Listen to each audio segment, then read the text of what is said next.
ওং শান্তি। আমি ডাক্তার পুষ্পাঞ্জলি বসু আবার এসে গেছি। কেমন আছেন সকলে? আমরা বড্ড বেশি স্বাস্থ্য সচেতন হয়ে গেছি, কারণ পৃথিবীর সব থেকে স্বনামধন্য চিকিৎসক কাম ডায়েটিশিয়ান মিস্টার গুগলের পরামর্শ অনেকেরই শিরোধার্য। যাই হোক, ভাত খাবো না কিনোয়া খাবো? কি খাবো বলুন তো? কেন খাবো তাহলে জেনে নিই। নিত্য প্রয়োজনীয় বা প্রতিদিনের খাবারের অন্যতম হচ্ছে ভাত, আর কিনোয়া বর্তমানে সেই সারিতে জায়গা করে নিয়েছে, কিন্তু উভয়েই ভিন্নভাবে আমাদের শরীরে কাজ করে। কিনোয়া একটি সম্পূর্ণ উদ্ভিজ্জ প্রোটিন, যাতে শরীরের জন্য প্রয়োজনীয় অপরিহার্য 9টি অ্যামাইনো অ্যাসিড আছে।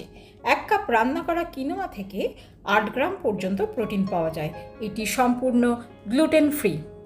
1 কাপ সাদা চালের ভাতের থেকে 4.2 থেকে 4.4 গ্রাম, আর ব্রাউন রাইসের ক্ষেত্রে 4.5 থেকে 5 গ্রাম পর্যন্ত প্রোটিন পাওয়া যায়।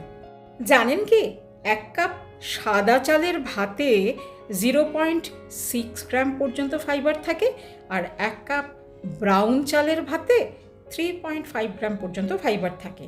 সেক্ষেত্রে 1 কাপ রান্না করা কিনোয়াতে 5 থেকে 5.2 গ্রাম পর্যন্ত ফাইবার থাকে, যা আমাদের সারাদিনের প্রয়োজনের 18 থেকে 21% পর্যন্ত চাহিদা পূরণ করে।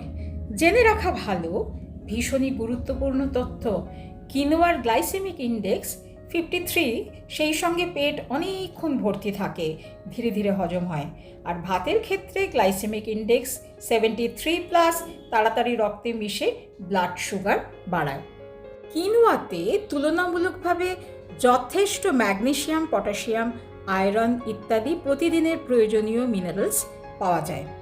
তবে ভাত খেয়েই তো ধনী দরিদ্র নির্বিশেষে সেই কবে থেকে মানুষ বেঁচে আছে। ভাতের অনেক গুণ, তাই বা আমরা অস্বীকার করি কি করে? এবার আপনাদেরই স্থির করে নিতে হবে, ভাত খাবেন না মাঝে মধ্যে কিনোয়াও খাবেন। সুস্থ তো থাকতে হবে, যুগটা তো পাল্টেছে।